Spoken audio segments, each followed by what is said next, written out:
Yo guys, what is up? Welcome back to some more Zero Hour and welcome back to this week's edition of 5 Pro Zero Hour Tips. Now, when I started this series, I actually thought I was only going to make one video of it, to be honest, but I did check my most popular videos, and actually my very old video was actually one of the most popular videos I made. So then I've started making more and more pro tips videos, and they all seem to be pretty popular, so I am now kind of running out. I'm on my last 5 before I need to go back to the drawing board. But nevertheless, I still got 5 decent ones here for you today. And the first one is a pretty hard one to achieve. We're going to talk about King Raptors, and we're going to try and one-shot a tunnel with no upgrades and no veterancy. So you'll be familiar with King Raptors, the best flying unit, I suppose, the best actual plane in the game, some might say, maybe competing with like nuke MiGs and stuff like that, but all around being just a tier 1 unit, King Raptors are very strong. So what you'll be familiar with is normally you come in like this, you want to kill this tunnel here, you click on it, it will fire their missiles, and the tunnel gets left on a very low amount of HP. Now obviously we don't want that. We want it to obviously completely die before it repairs and becomes back to its full HP. What the hell is that? I actually realize there's a little bit of a weird extra still going on there on the floor. But what we want to try and do is try and kill that tunnel all in one go. So we're going to get 2 Raps again, and we're going to use a split fire technique. Try and kill a tunnel in one shot. So we're going to click there with that one. This one's going to come in, and as this one is coming in, I want to fire a few missiles. Got some veterancy now on that Rap. Now I fire the missiles with the extra damage, extra 10 or 15% or whatever it is, and you've successfully killed the tunnel with 2 non-vetted Raps. Quite hard to pull off, I get it. Now what we're using here is the S key. So I'm force firing the ground here now with a 5 ace. I press the S key, 5 ace stops. Move the dozer over here now. I press the S key on the keyboard, dozer stops. So that's exactly what I'm doing here with the Raps. I'm coming in with the Rap, click, kill, well, fire all the missiles with the first one. With the second one, getting a little bit of veterancy on the Rap, so it's got a few missiles left, and then we're going to come in now and shoot the rest of it. Now it's finished. It's pretty hard to do. You can only fire the first few missiles. I haven't counted them exactly, but I think if you leave only like 1 or 2 remaining, if you leave 1 especially, you will risk not being able to kill it. And you need to do it pretty quick as well, because it automatically starts repairing. Even when it's like in the whole mode, you'll see the little spanner on it and stuff like that. So,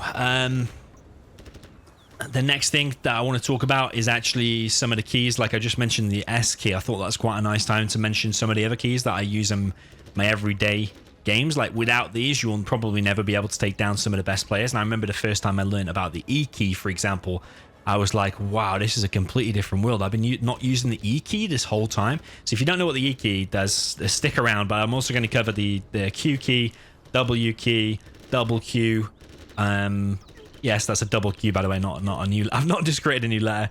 The A key for attack move, S obviously for stop, which we've already covered, those few keys, and X as well. So X, first of all, is an easy one. You just press X, and your units will literally create like an X formation. They will literally go out. They will split from the point in the middle. So that's interesting for like a carpet. Let's say there's a carpet coming down there. You press X really fast. Sometimes, yeah, a few might die, because if that CC wasn't there, for example, that one would just go down and it would still end up dying to a carpet. So sometimes it's good to actually start off with the X key. But let's say that this one here is going south when we know a carpet's going to land there.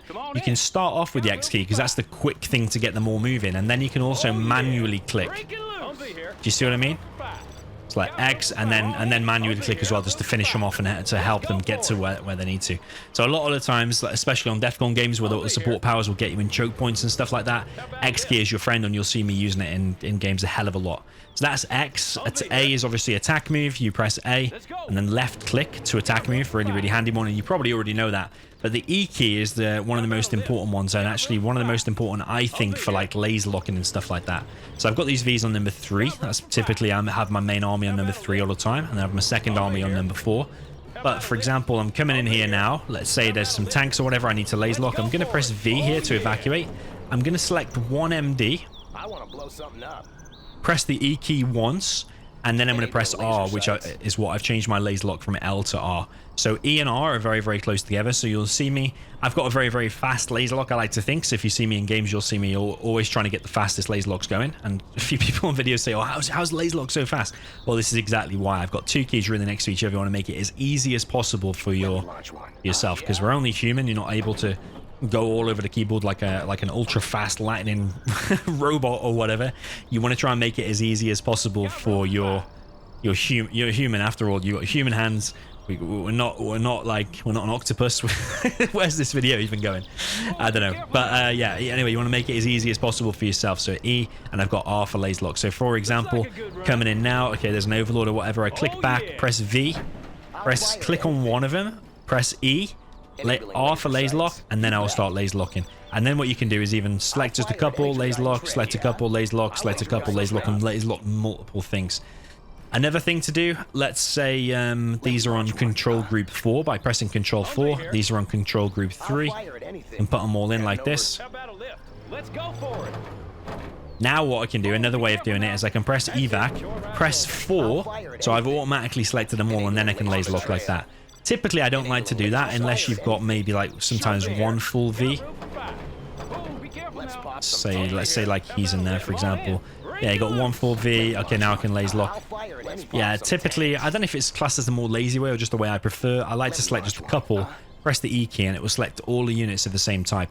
Now, if I select one and double tap the E key, that'll select all the missile defenders on the screen. So if there's any more missile defenders like down here on my base and stuff like that, it will select them all. If I select one V here, press E, it selects everything on the screen that is visible here. But if I double tap the E, it will select all of these Vs as well. So where's the other Vs? Here's one. Here's one. So you see I've selected them all. So again, I'll just show you. Select one missile defender, double tap E, and then over here, all of these have selected as well. So yeah, you want to be careful about double tapping because sometimes you can control things from like way across the map, and you'll have to then select them and press stop. So for example, you might have double tapped E on those things, and there might be Vs and missile defenders now trying to come over here and then get themselves killed, like going on the way, for example. Another really handy one is Q, so you can, anything on the screen that you want to select, like all units, you just press the Q key once, and then you can just start attacking. Selects all of the units. And if you're in a really desperate situation, typically like if there's a really bad sneak attack in the back of your base, like maybe on DEF CON is a typical place I use it. Let's say this is the back of your base, and oh my god, there's a sneak attack here. There's loads of quads buggies. It's going to wreck my base. If it wrecks my base, I'm going to lose. So if you're in a panic situation, like stop this at all costs, you can double tap Q. It will select everything that you've got. And then, I don't know, you can either guard mode or you can come over here and just deal with it. Typically, you just click or whatever, or attack move, and you just want to get there and clear that up. That's when you would use double tap Q. Or when you've got so much money and the enemy's got very little, like the AI here, for example. Oh shit, I've just moved everything, haven't I? Don't want the AI to build back. Because I've just got it in this state just to kind of show you. It took a load of messing around to get it in this state so I could kill some tunnels. So yeah, that's a few things on hotkeys. There is one other thing whilst we're in the same replay that I want to show you. So for example, it's to know, well, two things in one really. It's to know where the support powers are going to come from. And unfortunately, I don't know if I'm going to be able to demonstrate this too well. I think I might actually. So what it is, I've got two CCs here. This one was my starting one. I didn't sell it in the beginning. And then I've since built this one. This is the latest one. Okay, so to my knowledge, from what I remember, the support powers always come from the latest CC. So if I just captured the CC, if it was another air CC, or if I've just built it or whatever, the support powers are going to come from this direction. So let's see if I'm correct. I'm going to use the leaflet bomb. I'm going to use it over here, for example. Now, if I'm correct, the leaflet should come from here. Yeah, so you know where the support power is going to come from. So why is that handy? Well, it's handy for two reasons. One, it's handy for you defensively. So for example, if the closer you do the CC to the edge of the screen, the enemy has got to come really close to the edge. So when you then do a fuel air bomb, or you do an A10 or something, and it literally spawns there and shoots there, the enemy's got very little time to react. And it's really, really protective and really, really great for defense on that CC, let's call it. So yeah, you could have a bunch of quads here. He's killing your CC. Lo and behold, you click the A10, it comes from there, literally kills him, and he's got no time to react. If you were wanting to do it down here, for example, and you did it here, he's got loads more time to then react. Okay, so you know where the support powers are going to come from. It's also handy, let's say you were doing like a tank mirror or some kind of China mirror or something, and you use a Lotus to capture the enemy CC, and then you've got a carpet ready to go. You can capture the enemy CC, and then you can decide, you can either sell it, and then use your carpet like here, and the carpet will come from here, or you could then realize that that is the new one, use the carpet like here, for example, and then the carpet's going to come from a different direction to what the enemy's expecting. He's not going to be expecting an EMP straight from there, for example. Okay then guys, just jumped into the next game, and we're now on DEF CON as China Infantry, just to demonstrate this example, but it can work for the other Chinas as well. And well, actually, this first tip for all the factions. So let's say, going on from the previous game, where I mentioned about where the support powers are going to come from and stuff like that, you might always want to build your CC defensively in front of oils and other key buildings. Let's say there's some drop zones there or some really important thing, internet center. Mainly oils is the most common thing you're going to be doing this with, but building a CC or a really strong building in front of the oils, even if you've got all the money in the world, or you've got that spare bit of cash, sometimes going crazy and building, you could even build 2 CCs if you want to give that like extra protection. Always use protection. So yeah, building your CC in front of oils can be really really good and defensive for them. Here is a little bit more difficult, but for example, let's say I was fighting against this guy over here who was like a USA, for example. And we know sometimes he might be doing an A10 and trying to kill these oils. What you could do, maybe just even play reactive and drop your CC where you think a support power is going to come from, like an A10 or something like that. If you really had to, you could probably squeeze it like that or like that, somewhere like that, where you just, if like a double A10 comes in, which is usually the key number of A10s to kill some oils. Let's say 2 A10s will come in from over here. Building the CC like that is highly likely going to protect and save your oils. So yeah, very, very decent tip to protect a very, very key building. The next thing I'm going to cover is about the Horde bonus for China infantry and for the other Chinas as well, like tank with the battle masters and all kinds of stuff like that.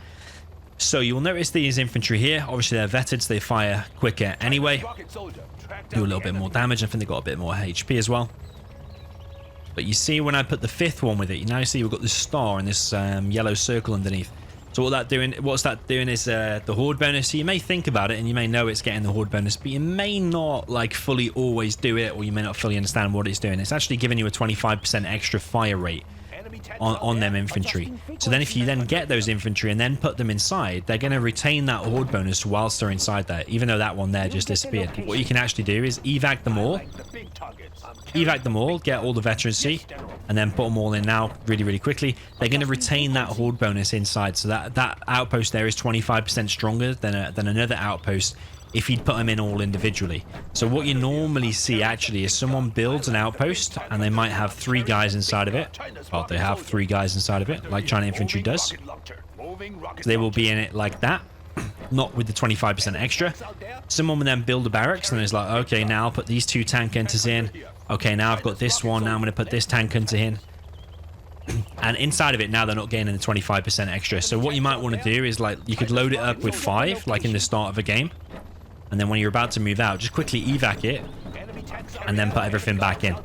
And then it's got the 25% extra damage. Then you'll be able to fire 25% extra quicker and do loads and loads more damage. You may not notice it, but trust me, it's doing 25% extra damage.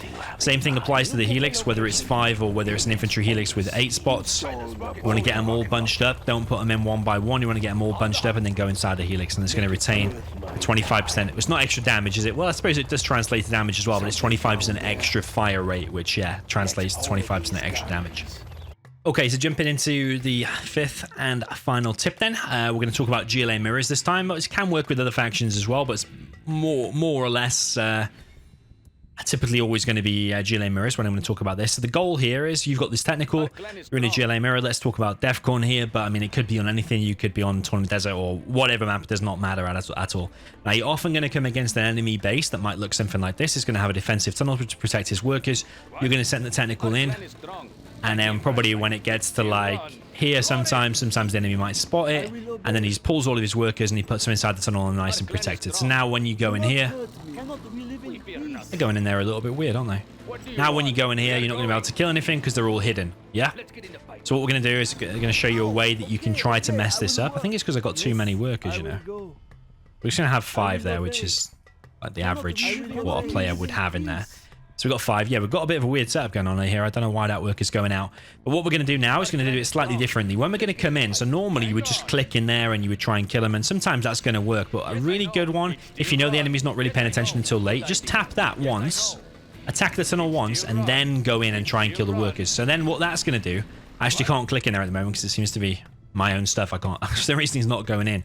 But then he's going to try and pull his workers and he's going to try and go in there and he's not going to be able to because the spanner comes up. So now he's going to be clicking on it. And if I'd done a little bit more damage, let's say I did a little tiny bit more. Oh shit, why is he going inside? Let's just say I did a little tiny bit more damage there. Why is he... What the hell? I'm clearly control firing that. Okay, so we're doing a little bit more damage. I mean, you're probably not going to do that much damage as you come in, but you want to at least tap it a little bit. Even if it just hits it once, he's going to click it, he's going to do that, and he's going to think, oh, they're going in, and then he's going to be messing around, double clicking it and stuff like that. So yes, they will be able to go in eventually, like now, but even if you delay him by like 1 or 2 seconds, if it's very scenario based. I mean, you may not always want to do this. Sometimes if you know he's not looking completely, you might just want to go in.